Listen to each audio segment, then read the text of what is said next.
कार्य जब पूर्ण होगा तब हमें फल प्राप्त होगा। यहाँ पर ऐसा कुछ नहीं है।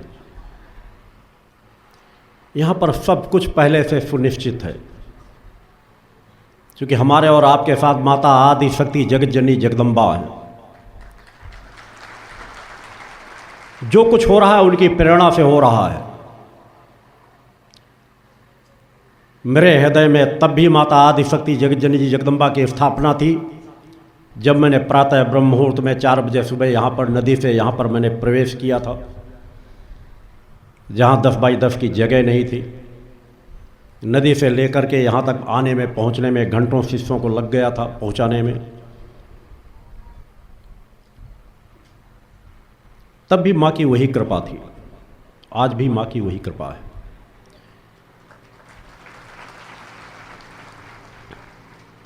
माँ ने मुझे एक कार्य सौंपा था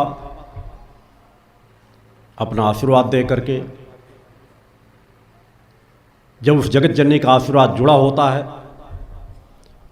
तो हम आप सिर्फ एक माध्यम बनते हैं, बस ही, उससे अधिक कुछ नहीं। और जब ये सुनिश्चित था जो कार्य माता आदि शक्ति जगत जननी जगदम्बा चाहती हैं उस कार्य में तो कोई अवरोध आ ही नहीं सकता। वह तो अपने समय के आधार पर पूर्ण होता ही रहेगा। इसलिए हर विषमताएं भी आनंद से भर देती थी। जितने ही संघर्ष रहते थे उतना ही लगता था जैसे माता आदि शक्ति जगत जननी जगदम्बा और ज़्यादा कृपा कर रही हैं, क्योंकि वो हमें मौका दे रही हैं कुछ कार्य करने का। सब कुछ अपने आप हो जाए तो फिर हमें करने का शेष बचेगा क्या? जब कुछ हमें करने का सौभाग्य प्राप्त होगा उस कर्म के फलस्वरूप ही तो हम किसी फल पाने के अधिकारी बनेंगे। यहाँ का कण कण परोपकार से जुड़ा हुआ है, परोपकार की भावना से जुड़ा हुआ है। मैंने जब अपनी पूर्णता की साधना को पूर्ण किया था उन्हीं क्षणों पर मैंने माता आदि शक्ति जगत जननी जगदम्बा के चरणों पर संकल्प लिया था कि बस आज के बाद से मेरे जीवन की एक एक पल की साधना, एक एक कर्म सिर्फ और सिर्फ परोपकार के लिए होगा। मेरे जीवन की किसी भी कामना के लिए कोई भी साधना मेरे लिए स्वयं की नहीं होगी। जो भी साधना करूँगा, जो भी तप करूँगा, वह सिर्फ और सिर्फ परोपकार के लिए संकल्पित होगा। तब से लेकर यह यात्रा उसी विचारधारा को लेकर सतत चल रही है और हर पल, हर क्षण, हर कार्यों में हमें माँ की कृपा नजर आती है। एक लंबी यात्रा अवश्य है, क्योंकि सत्यता को लेकर यहाँ पर एक एक कदम, एक एक नींव डाली गई है। असत्यता को लेकर के नहीं डाली गई, अनित्य अन्याय अधर्म को लेकर नहीं डाली गई।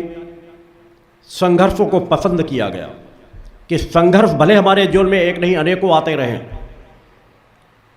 मगर हम जल्दबाजी में कोई सुविधाएं मिल जाए, जल्दबाजी में एक कार्य हो जाए, इसके लिए हम किसी गलत रास्ते को तय करें, इसको मैंने कभी भी स्पर्श भी होने नहीं दिया।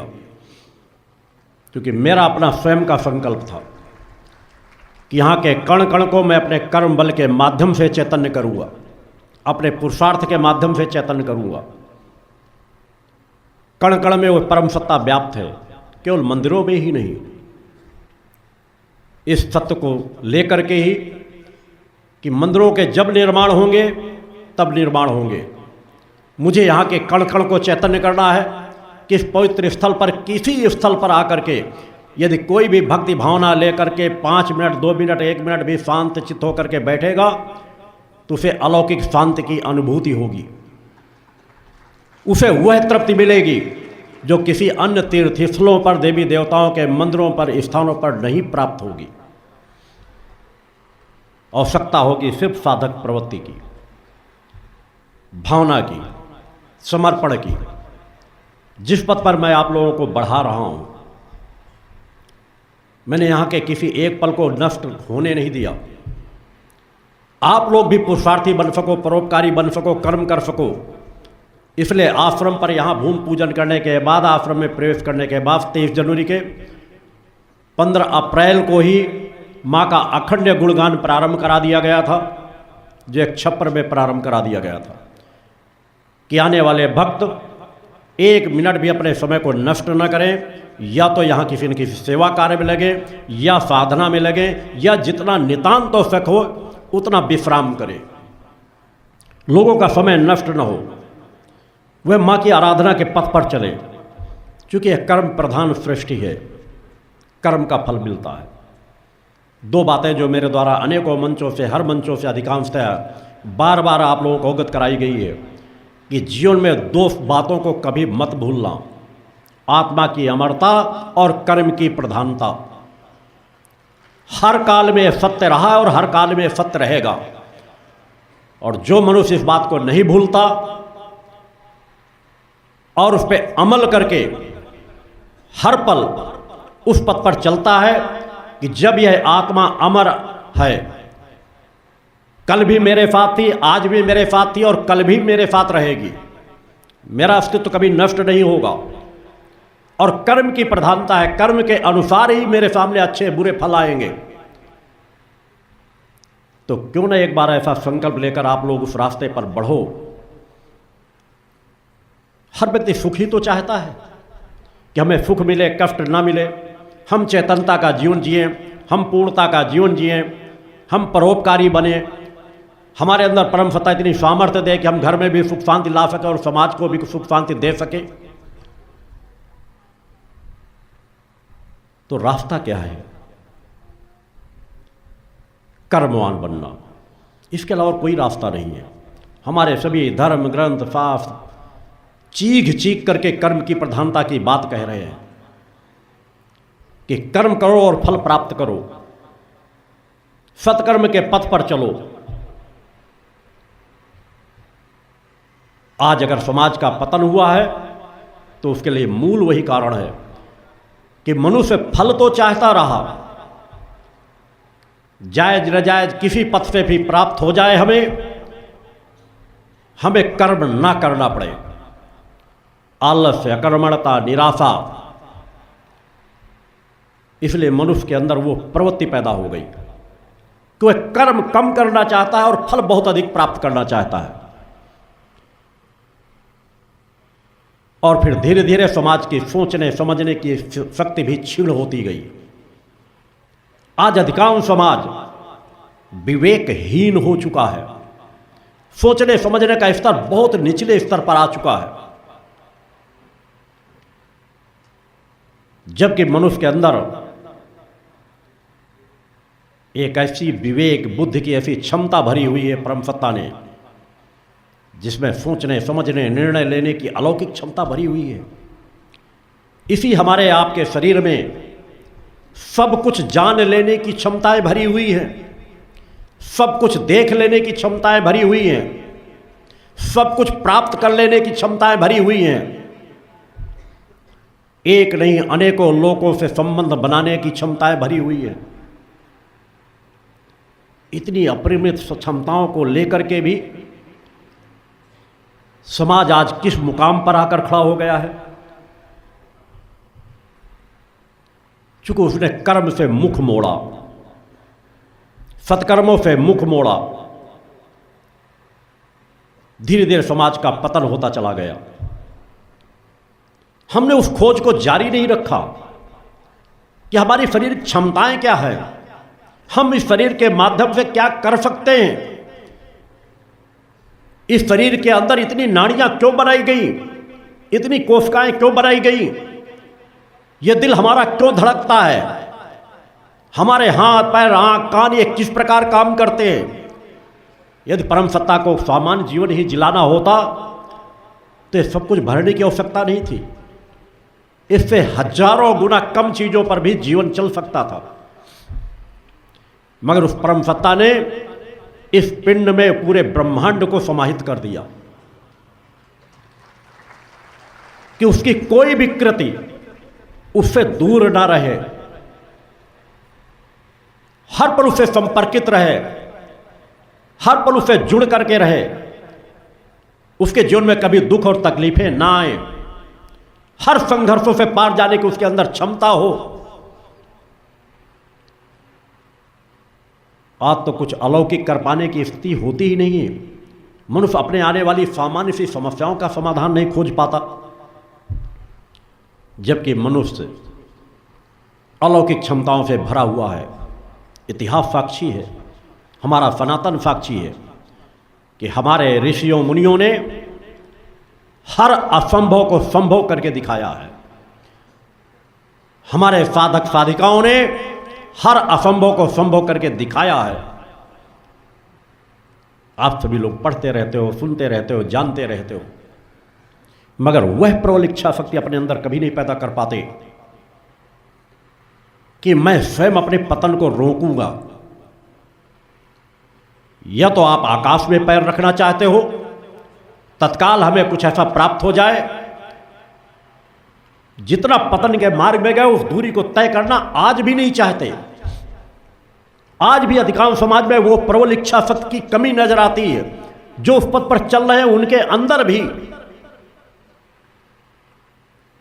उस सोच को और गहराई पे उतारो और अंदर डूबने का प्रयास करो। मेरे सानिध्य में मिलने वाला एक एक पल, एक एक क्षण देवताओं के लिए भी दुर्लभ है। मेरे एक एक शब्दों को जीवन में धारण करके लिपिबद्ध करके रख लेना। आने वाला समय साक्षी होगा उसका।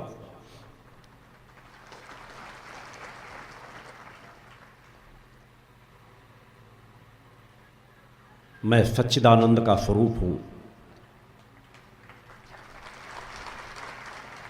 इस सृष्टि के उस कड़ी का रूप हूं जहां पर एक पल का सानिध्य प्राप्त करने के लिए बड़े बड़े उच्च कोट की ऋषि मुनि देवी देवता भी तरसते हैं। बोल गुरुदेव भगवान की जय। मुझे अपना परिचय जानने की आवश्यकता नहीं है। उस परम सत्ता ने बचपन से ही, जन्म के साथ ही मेरे अंदर वो सभी सामर्थ्यों को समाहित किया है। मेरा स्वयं का स्वरूप, मेरा स्वयं का मार्गदर्शक है। मेरी यात्रा उसके लिए साक्षी है कि मेरी बचपन से आज तक की यात्रा मुझे किसी मार्गदर्शक की आवश्यकता नहीं पड़ी।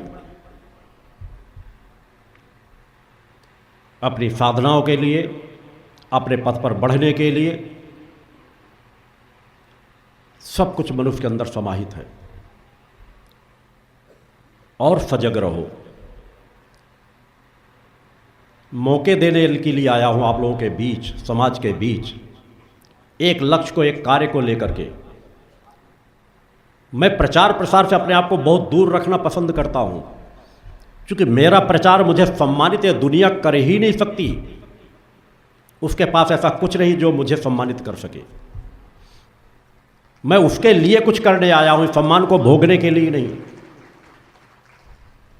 मेरा सम्मान तो उस जगत जननी के चरणों में है कि वह जगत जननी मुझ पर विश्वास करती हैं, मुझ पर कृपा करती हैं। जो कार्य कोई नहीं कर सकता, उस कार्य करने को उसका सौभाग्य मुझे प्रदान करती है।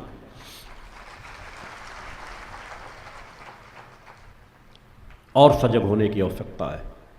मैं आपके लिए जीता हूं, आपके लिए जीवन का एक एक पल गुजारता हूं। आपकी हर समस्याएं मेरे हृदय में स्थापित होती हैं। समाज किन संघर्षों का सामना कर रहा है, इसका सबका ज्ञान मुझे है। वही वेदना मुझे प्रेरित करती रहती है कि मैं अपने शरीर को अभी और तपाऊं, अभी और लोगों के लिए कुछ और करूं। मगर मेरे कार्य शांति के माध्यम से है। मेरी प्रारंभ की यात्रा से जब लोग जुड़े थे तब भी उन्हें अवगत था कि जब मैंने समाज की तरफ कदम उठाया था तो जो प्रारंभिक मेरे 8 यज्ञ प्रमाण के रूप में किए गए थे, उनमें लोगों से जो जुड़े हुए थे उनसे कहता था कि आप लोग कमेटी बना लीजिए, एक संस्था बना लीजिए, आप लोग कार्य कीजिए। मैं अपनी पहचान भी नहीं बताना चाहता। मैं एकांत स्थान में रह करके साधना करना चाहता हूँ। और उसके माध्यम से जो आप लोग कहोगे, जो मैं कहूँगा, वह केवल समाज को कहते जाओ, उस दिशा में समाज को जोड़ते जाओ। मैं वह सब कुछ एकांत स्थान पे करता चला जाऊँगा। मुझे समाज न पहचाने तो ज़्यादा अच्छा होगा, क्योंकि मेरे जीवन की यात्रा ही ऐसी है। मेरे अनेकों चेतनांश हैं जिनको समाज में पहचान दिला करके जिस स्तर पर चाहूँ उस स्तर पर बढ़ा सकता हूँ। मुझे इसकी आवश्यकता नहीं, ना आगे भविष्य में आवश्यकता पड़ेगी। मैं आज भी शांति का जीवन जीता हूँ। आगे मेरा यज्ञों के कर्म से कर्म जुड़ा हुआ है, जहाँ अग्नि के समक्ष आप लोगों के लिए ही मेरा क्रम सतत चलेगा आगे।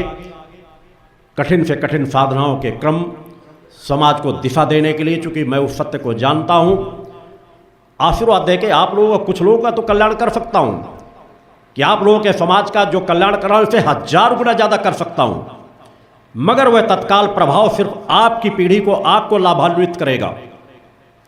आप भी कर्म से वंचित होगे, आगे आने वाली पीढ़ी में कभी भी कोई परिवर्तन नहीं आ सकेगा। इसीलिए मैंने उस कर्म पथ का चयन किया कि जिसके माध्यम से आप ही नहीं, आगे आने वाली एक नहीं अनेकों पीढ़ियां, जब तक यह धरती रहेगी, इस स्थान से ऊर्जा प्राप्त करती रहेगी। बोल गुरुदेव भगवान की जय। मैंने उस मूल पथ का चयन किया कि जिससे वास्तविकता में समाज का कल्याण हो सके। इसलिए आप लोगों को भी मैं साधक प्रवृत्ति पर ही बढ़ाता हूँ। मैं भी चाहता तो रामायण पुराणों कथानकों में बैठकर बात करता रहता, बोलता रहता, उस दिशा में चिंतन देता रहता, मगर उससे एक भाव पक्ष पैदा होता आपके अंदर, थोड़ा बहुत साधना पद पैदा होता, और सिर्फ अपनी कामनाओं की पूर्ति के लिए प्रार्थना करते रहते। मैंने उससे अलग आपको बढ़ाया है कि अपनी कामनाओं तक सीमित मत रहो। यदि तुम मेरे बताए पथ पर चलोगे तो तुम्हारी कामनाओं की तो पूर्ति होगी ही, तुम कर्मवान बनोगे, और जब कर्मवान बनोगे तो संस्कारवान बनोगे। तुम स्वयं में अपने आप में एक मुक्त पुरुष बनोगे। तुम्हें किसी परिवार के माध्यम की आवश्यकता नहीं होगी कि तुम्हारा पुत्र तुम्हें मुखाग्नि देगा तभी तुम्हारी मुक्ति प्राप्त होगी, या नवीन जीवन अगर तुम्हारे परिवार के लोग अच्छा कर्म नहीं करेंगे तो नवीन जीवन तुम्हारा भटकेगा। या देवी सर्वभूतेषु शक्ति रूपेण संस्थिता, नमस्तस्यै नमस्तस्यै नमस्तस्यै नमो नमः। पंच ज्योति शक्ति तीर्थ सिद्धाश्रम, मां की कृपा और गुरुदेव की अमृतवाणी का पावन संगम। एक ऐसी पवित्र भूमि जहां मां भगवती की ज्योति हर दिल को रोशन करती है, जहां परमहंस योगीराज श्री शक्तिपुत्र जी महाराज के चरणों में बैठकर हर मन की पुकार सुनी जाती है। पंच ज्योति शक्ति तीर्थ सिद्धाश्रम, जहां हर कदम पर साधना, हर सांस में भक्ति और हर पल में जन कल्याण की सुगंध बिखरती है। आओ इस अलौकिक यात्रा में शामिल हो और देखो कैसे एक आश्रम ने करोड़ों जीवन को बदला। युगवंदनीय धर्म सम्राट, युग चेतना पुरुष सद्गुरुदेव परमहंस योगीराज श्री शक्तिपुत्र जी महाराज के पावन चरणों में कोटि कोटि नमन, वंदन और प्रणाम। उनकी कृपा से एक ऐसी पवित्र स्थली का सृजन हुआ जो तप, योग, ध्यान और साधना का स्वर्णिम केंद्र है। यह है मध्य प्रदेश के शहडोल जिले की ब्योहारी तहसील में बसा पंचज्योति शक्ति तीर्थ सिद्धाश्रम, जिसकी नींव परम पूज्य गुरुवर्श्री ने 23 जनवरी 1997 को रखी। तब से यहाँ मां भगवती की अखंड ज्योति जल रही है और 15 अप्रैल 1997 से श्री दुर्गा चालीसा का अखंड पाठ अनंत काल तक जन जन के कल्याण के लिए गूंज रहा है। हर सुबह और हर शाम जब सूरज की किरणें और चांद की चांदनी सिद्धाश्रम को चूमती हैं, तब परम पूज्य गुरुदेव जी, माता भगवती आदिशक्ति जगत जननी दुर्गा जी सहित सभी देवी देवताओं और सहायक शक्तियों की आरती करते हैं। इस पावन बेला में भक्तों के हृदय मां की भक्ति में डूब जाते हैं। मूल ध्वज साधना मंदिर में भी रोज सुबह शाम होने वाली आरती में भक्तों का समूह उमड़ता है। यहाँ हर मन की पीड़ा मिटती है, हर शरीर को शांति मिलती है और हर आत्मा को सुख, शांति व समृद्धि का आशीर्वाद प्राप्त होता है। परम पूज्य गुरुदेव की कृपा ऐसी कि वे रोज सुबह और शाम भक्तों से निःशुल्क मिलते हैं। मां के भक्त और गुरुदेव के शिष्य अपने मन की बात उनके चरणों में रखते हैं और बदले में समाधान व आशीर्वाद पाते हैं। अब तक 1 करोड़ से ज्यादा भक्त गुरुदेव से मिलकर उनके मार्गदर्शन से जीवन की राह पा चुके हैं। गुरुदेव की वाणी ऐसी कि सुनते ही मन में संकल्प जागता है। उनके आशीर्वाद से करोड़ों लोग नशे और मांसाहार से मुक्त होकर चरित्रवान और चेतनावान जीवन जी रहे हैं। हर दिन सैकड़ों लोग नशा छोड़ने की प्रेरणा लेने सिद्धाश्रम धाम पहुंचते हैं। पूज्य गुरुदेव के 20 लाख से अधिक दीक्षा प्राप्त शिष्य आज के अधर्म और अन्याय के दौर में भी मां की ज्योति से अपने घरों को आलोकित करते हैं। वे साधनात्मक जीवन जीते हुए आत्म कल्याण और जन कल्याण के पथ पर चल रहे हैं। क्या यह चमत्कार नहीं? सिद्धाश्रम धाम में पिछले 28 वर्षों से मां अन्नपूर्णा भंडारा चल रहा है, जहां सुबह शाम हजारों भक्तों को स्वादिष्ट और पवित्र भोजन मिलता है। और सुनो, यहाँ ठहरने की व्यवस्था भी पूरी तरह निःशुल्क है। क्या ऐसी जगह कहीं और मिलेगी जहां हर सुविधा मां की कृपा से मुफ्त हो? सिद्धाश्रम धाम की पावन सरिता के तट पर बनी त्रिशक्ति गौशाला देखकर भक्तों का मन आनंद से भर जाता है। हर महीने शुक्ल पक्ष की अष्टमी को गो सेवा समर्पण दिवस मनाया जाता है, जब परम पूज्य गुरुदेव और पूजनीय शक्तिमयी माता जी अपने हाथों से गायों को रोटी खिलाते हैं। यह दृश्य देखकर हर भक्त का हृदय गदगद हो उठता है। गौशाला के पास ही स्वामी श्री राम प्रसाद आश्रम जी महाराज की समाधि मन को शांति देती है, और पास ही दानवीर गुफा स्थल हर किसी को असीम शांति का अनुभव कराता है। हर साल शारदीय नवरात्र में सिद्धाश्रम धाम में शक्ति चेतना जनजागरण शिविर का भव्य आयोजन होता है। लाखों भक्त यहाँ योग, ध्यान और साधना सीखते हैं, गुरुदेव के चेतनात्मक चिंतन को सुनते हैं और मां की अलौकिक आरती का आनंद लेते हैं। मां की कृपा और गुरुदेव का आशीर्वाद पाकर हर भक्त धन्य हो उठता है। 23 जनवरी सिद्धाश्रम स्थापना दिवस एक और पावन अवसर है। इस दिन अखिल भारतीय सिद्धाश्रम दौड़ प्रतियोगिता, योग भारती सामूहिक विवाह और शाम को सुर संध्या व कवि सम्मेलन का आयोजन होता है। क्या मजा है जब भक्ति और संस्कृति का ऐसा संगम देखने को मिलता है। सिद्धाश्रम धाम का जनसंपर्क कार्यालय हर जानकारी का खजाना है। यहाँ से मासिक सिद्धाश्रम पत्रिका और साप्ताहिक संकल्प शक्ति अखबार मिलता है, जिसमें गुरुदेव की ऋषिवाणी और प्रेरक लेख पढ़ने को मिलते हैं। और हाँ, यहाँ माँ के प्रसाद के रूप में शक्ति जल भी निःशुल्क मिलता है। इस शक्ति जल ने करोड़ों लोगों को नशे और बीमारियों से मुक्त कर चेतनात्मक ऊर्जा दी है। क्या यह माँ की कृपा नहीं? जन कल्याण का एक और अनुपम उदाहरण है निःशुल्क वस्त्र सहायता केंद्र, जहां लाखों जरूरतमंदों को कपड़े दिए गए हैं। यह सिलसिला आज भी अनवरत चल रहा है। सिद्धाश्रम धाम में पौधारोपण का भी बड़ा काम होता है। परम पूज्य गुरुदेव जी महाराज एवं पूजनीय शक्तिमयी माता जी स्वयं समय समय पर पौधारोपण करके पर्यावरण को बढ़ावा देते हैं। सिद्धाश्रम धाम में अनेक प्रकार के फल, फूल और औषधियों के हजारों पेड़ों की हरियाली देखकर मन प्रसन्न हो जाता है। सिद्धाश्रम धाम में विभिन्न प्रकार की हरी सब्जियां उगाई जाती हैं, जो निःशुल्क चल रहे मां अन्नपूर्णा भंडारे में प्रयोग की जाती है। परम पूज्य गुरुदेव जी ने मानवता, धर्म रक्षा और राष्ट्र रक्षा के लिए 3 धाराएं बनाई हैं। भगवती मानव कल्याण संगठन, पंचज्योति शक्ति तीर्थ सिद्धाश्रम और भारतीय शक्ति चेतना पार्टी 15 मार्च 1995 को बने। भगवती मानव कल्याण संगठन के 1 लाख से ज्यादा कार्यकर्ता नशा मुक्त, चरित्रवान और परोपकारी समाज बनाने में जुटे हैं। संगठन का नशा विरोधी आंदोलन इतना प्रभावी है कि पिछले कुछ सालों में 2000 से ज्यादा अवैध शराब माफियाओं पर कार्रवाई हुई।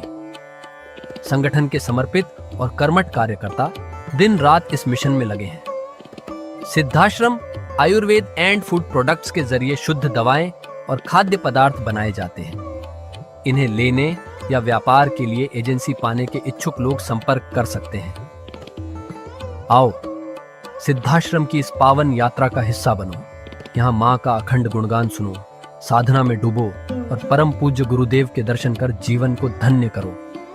भगवती मानव कल्याण संगठन तुम्हें मानवता, धर्म और राष्ट्र की सेवा में शामिल होने का सादर न्योता देता है। जय माता की, जय गुरुवर की।